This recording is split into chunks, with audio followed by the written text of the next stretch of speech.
On December 31, 2020, Morgan Metzer spent a quiet evening on the couch watching a movie. Her kids were at her sister's house for the night, and Morgan had recently divorced her abusive husband, so she was home alone. After the movie, Morgan went to bed. Then, sometime after 1 a.m., she woke up to find a masked man with a gun standing in the doorway of her bedroom. Before Morgan could think of escaping, the intruder jumped on her, violently attacked, and strangled her. But during their investigation, detectives made a shocking discovery. This wasn't just a random home invasion. The intruder was someone Morgan knew. Let's unpack this shocking case.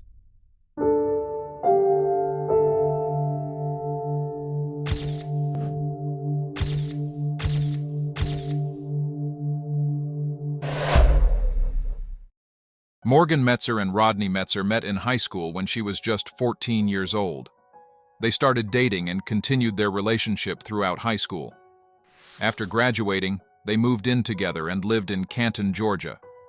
They were madly in love and both knew that they wanted to spend the rest of their lives together. So a year and a half later, Rodney proposed and they got married on July 17, 2011, when Morgan was 21 years old. Rodney came from a wealthy family and inherited a sizable stock account from his grandparents, which he used for day trading. According to Morgan, Rodney's day trading often led to severe anger issues. When trades didn't go well, he would fly into violent rages, slamming doors, yelling, cursing, and throwing objects. During these outbursts, Rodney seemed to check out completely. His eyes appeared vacant, as if he wasn't truly present. While some might have found this behavior alarming, Morgan dismissed it, thinking it was normal for him because his parents often yelled. However, things took a turn for the worse when they had children. Rodney's rages intensified, and he became increasingly intolerant of the typical messes and behaviors of children. Morgan recounted that he would become furious over minor things, like spills or the children playing with glitter slime. His zero-tolerance policy for messes made life difficult for the entire family. To protect the children from Rodney's outbursts, Morgan would hide with them in the closet, locking the door to keep Rodney out. Despite not fearing physical harm, she endured the terrifying experience of Rodney banging on the door, sometimes for hours. To shield the children from the noise, Morgan would put headphones on them and try to make a game out of their hiding. She would wait in the closet with the kids until Rodney cooled down and walked away. Over time, the closet tactic stopped working as Rodney's anger became more frequent and intense, leading Morgan to take the kids to her parents' house for safety. One night, as Morgan was putting the kids into the car to go to their grandparents, Rodney approached her from behind. When she turned around, she saw he had a gun in his hand. He then pointed it at his own head, causing Morgan to freeze in shock and terror. Paralyzed with fear, she closed her eyes and waited for the loud bang. When the gun didn't go off, Rodney lowered it and walked away. This incident was just one of many ways Rodney tried to exert control over Morgan and instill fear in her. Despite the escalating violence and psychological manipulation, Morgan's primary focus remained on protecting their children and trying to manage the increasingly volatile situation at home. Each time Morgan did something that Rodney disapproved of, he would find a way to regain control, no matter how extreme or manipulative his actions were. He would do anything to ensure she stayed and didn't take the kids away. Morgan tolerated this behavior, believing it was just how their relationship was. However, things took a darker turn when Rodney began using the children as pawns in his manipulative games. Morgan had managed to cope with Rodney's behavior as long as the children were not involved. But one day, during one of Rodney's rages, she decided to take the kids to her parents' house for safety. Rodney followed her up the stairs, arguing and insisting she couldn't take his kids away. The children were at the top of the stairs, and Rodney saw an opportunity. Morgan recalls that Rodney deliberately fell down the stairs. When he reached the bottom, he told their young children, "Did you see? Mommy pushed me." The kids were understandably upset, seeing their father hurt and thinking their mother pushed him down the stairs. This was a new level of psychological abuse and manipulation, using the children to turn them against their mother. This incident marked a significant turning point. Morgan realized that weaponizing the children against her was not only unfair, but also extremely harmful to them. The marriage was already on shaky ground, and this latest manipulation only made things worse. After being together for 10 years, Morgan had reached her breaking point. As the marriage neared its end, Morgan's fear of physical violence became a reality. One night, the couple attended a friend's birthday party on a rented boat. However, the evening took a turn for the worse. After some time spent drinking and socializing, Morgan decided to head back to their room to rest. Rodney followed her, not to join her in rest or intimacy, but to berate her behind closed doors. Morgan wasn't in the mood to argue and didn't want to say anything that might make things worse, so she said she was going to bed. Instead of walking away and letting Morgan sleep, Rodney flew into a fit of rage and started punching her repeatedly in the face. Morgan was shocked beyond belief. She had a bloody nose, and there was blood everywhere. She knew Rodney had some really bad qualities, but she never expected to be beaten by him like that. But just like he always did, he tried to make it her fault. He started gaslighting her, making her out to be the one who was at fault. He accused her of attacking him in her drunken state and claimed he was just defending himself. After this incident, Rodney continued to physically abuse Morgan, and it got even worse. If Rodney wanted to have sex and Morgan refused, he wouldn't take no for an answer. He would force himself on her, but he denied that it was forced and acted as though Morgan wanted it. This was the breaking point for Morgan. The combination of emotional abuse, manipulation involving the children, physical abuse, and Rodney forcing himself on her sexually was too much to bear. The unraveling of their marriage was inevitable. Morgan, who once believed she could handle Rodney's behavior, now saw the true extent of the damage it was causing to her and their children. The toxic environment was no longer sustainable, and she knew she had to make a change for the sake of her well-being, as well as the well-being of their children. Rodney, however, didn't want to give her the divorce. At one point, while Morgan was at her parents' home, he sat outside the house in his car, repeatedly calling her. She had to call the police to get him to leave, and even then, he only moved from the driveway into the street before eventually giving up and leaving. Rodney ultimately accepted the divorce, but not without telling Morgan that he believed he would get her back. They agreed that Morgan would remain in the house they had shared, and Rodney would have to find somewhere else to live. On Halloween, Morgan took the kids to their grandparents' house. They planned to carve pumpkins and enjoy a fun-filled family get-together. But as they were getting started, Rodney walked into the house uninvited and went straight over to hug the kids, who were extremely excited to see him.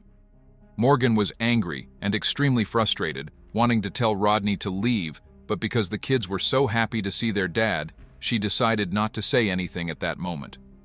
Rodney also knew that Morgan wouldn't turn him away in front of the kids. At the end of the night, she confronted Rodney and told him that he wasn't welcome and that he needed to stay away because they were separated. Rodney got upset and left. When Thanksgiving came around, Rodney once again showed up despite being told he wasn't welcome, and he did it again on Christmas. At that point, Morgan was starting to get scared and felt unsafe. The man who she had known and loved from the age of 14, the father of her children, was now starting to seem like a creepy stalker. Rodney couldn't live without Morgan, and he made that very clear through his obsessive behavior. It was driving him crazy that he couldn't be with her, making him more and more obsessive. When he realized that his presence on holidays wasn't winning Morgan back, he concocted a horrible lie. During the week of New Year's Eve, he sent her a long email explaining that he had pancreatic cancer and felt alone and afraid. He told her that he needed emotional support. Feeling compassion for the father of her kids and thinking he might die, Morgan allowed him to sleep on her couch. During his stay, Rodney continued to pressure Morgan into getting back together with him and tried to convince her that he had changed, but she consistently turned him down. Despite his relentless attempts to manipulate her into taking him back, Morgan stood firm in her decision to end their toxic marriage. Rodney was the reason their marriage crumbled, and Morgan didn't believe he had changed, so she made it clear that she didn't want to have a relationship with him any longer. This angered Rodney, so he gathered his things and left. A few days later, on New Year's Eve 2020, Rodney texted Morgan multiple times, asking if she would go out with him for New Year's Eve. She declined, telling him she would be going to her parents' house and planned to sleep over for the night. In reality, Morgan only said that because she didn't want Rodney to come over to her house, which is where she was actually going to be for the night. Their kids were at her sister's house for the night, so Morgan was going to be home alone. At around 8 p.m. that night, Morgan decided to make some popcorn and watch a movie. After the movie finished, she went to bed. She was so tired at that point that she instantly fell asleep. A short while later, she woke up and saw a masked man standing in her bedroom doorway. Morgan was absolutely terrified, so she screamed as loud as she could, but before she could even attempt to get away, the intruder jumped on top of her and pointed a gun at her forehead. His face was covered, and he was using a voice distortion device that made his voice sound deep, similar to Batman's. While the intruder had his gun pointed at Morgan's forehead, he looked at her and said, "You've messed with the wrong people and you're going to pay." He then started yelling at her to show him where her jewelry was, but she said she doesn't have any jewelry. He began hitting her in the face and on her head with his gun. He then flipped her over onto her stomach, zip-tied her hands behind her back, and shoved her face into a pillow in order to smother her. Morgan had no energy left to fight back, so she slowly started to pass out. But right before she passed out, the intruder let go of her head and she was able to gasp for air. He then put a pillowcase over her head, took her outside, and pushed her down onto the deck. He said to her, "You're going to wish you had never done this." He then told her not to get up until she heard a car honking 3 times and warned that if she tried to run away, she would be shot in the face. The intruder then left, taking only her phone. Fearful of being shot, Morgan decided to stay on the deck and not attempt to escape. Around 1:40 a.m., her ex-husband Rodney arrived at her house, walked up to her, and took the pillowcase off her head. Seeing how badly beaten and bruised her face was, he asked her who did that to her. Morgan immediately wondered how Rodney just happened to be there at her house at that moment, so she asked him if he was the one who attacked her. He instantly denied it and said he was at home, and someone tapped on his window and told him Morgan was in danger, which is why he rushed over to her house. At that moment, Morgan remembered that she told Rodney she was going to be at her parents' house for the night. So if someone really did tell him she was in danger, why did he go to her house and not her parents' house to check up on her? When Morgan asked him about it, he said he must have forgotten and just assumed she would be at home. Morgan didn't believe him and realized that he could possibly be her attacker. So out of fear of being attacked again and possibly even killed, she decided to stop asking questions. Rodney then called 911. When the police arrived, they initially praised Rodney for being the hero, but the more they questioned him, the more they realized his story wasn't adding up and they suspected he wasn't telling the truth. They found text messages on his phone that he had copied from Morgan's phone, as well as pictures of Morgan that he secretly took of her while she was showering. But still, Rodney claimed he wasn't the person who attacked Morgan. "I know what I know. I'm telling my truth. Telling my truth. There's no way in hell somebody knocked on your window and said her name, and then you immediately come over here because you're going to check on her. And she happens to be bound and a pillowcase over her head by a man who is disguising his voice." An officer asked Morgan if she believed Rodney was capable of attacking her, and she said that she thought so. Rodney was arrested and taken into custody. They searched his apartment and found the exact same zip ties that were used to tie up Morgan. They also checked his internet browser search history on his computer and saw that he Googled how long to choke someone unconscious, how to change the sound of your voice, as well as other disturbing Google searches. They also found a suicide letter which made it clear that his original plan was to kill Morgan, then himself. Morgan believes that Rodney couldn't live without her, and if he couldn't have her, then he didn't want anyone else to have her. But Morgan also believes that when Rodney was busy attacking her, he mentioned something about her husband which made her think this intruder might actually be Rodney, so she got this idea to say something that very possibly could be what saved her life. He just kept saying, you know, you've messed up, you're gonna be fine, but we can't say that about your ex-husband. You're really gonna miss him. At that time, I don't know how I came up with it, but I knew he wanted me. He was trying to get me back. So that's when I said, please don't hurt my husband. I love him very much. And that's when the whole tone of the room changed. You could tell. And that's when I definitely knew it was him, because he was thinking in his head, okay, I'm getting her back.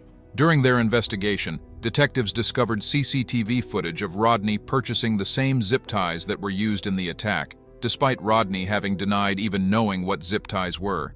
They also learned that while Rodney was sleeping on Morgan's couch just days before the attack, he tampered with her alarm system in a way that would allow him to access the premises without triggering the alarm. They discovered that he took her phone during the attack and attempted to delete the home's CCTV footage, but the system still had some of the footage on it. They believed that after he left Morgan on the deck, he went home to change his clothes and then pretended to rescue her. Due to the letter, investigators believed that the crime was premeditated.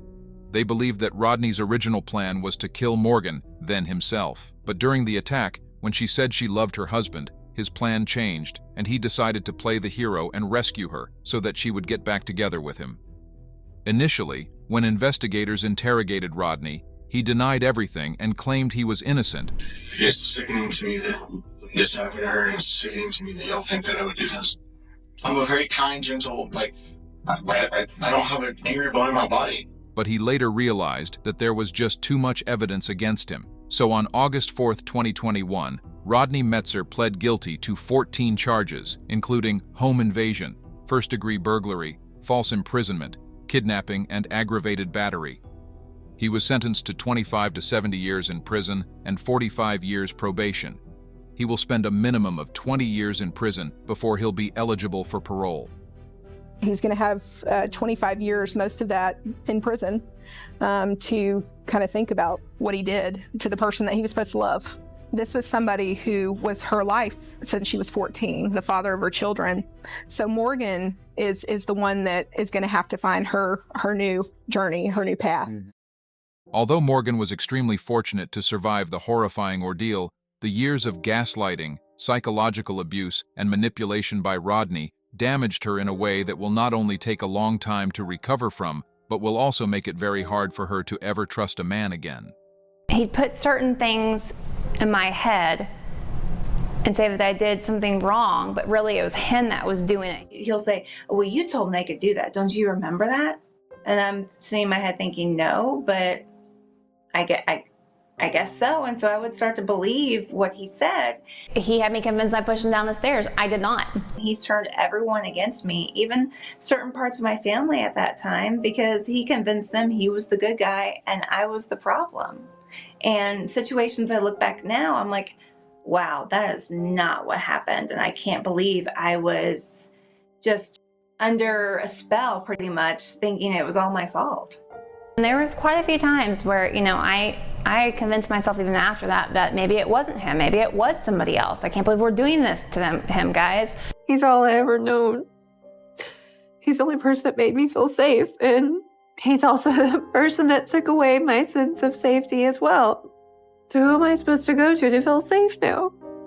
Despite these challenges, Morgan has shown remarkable courage in rebuilding her life.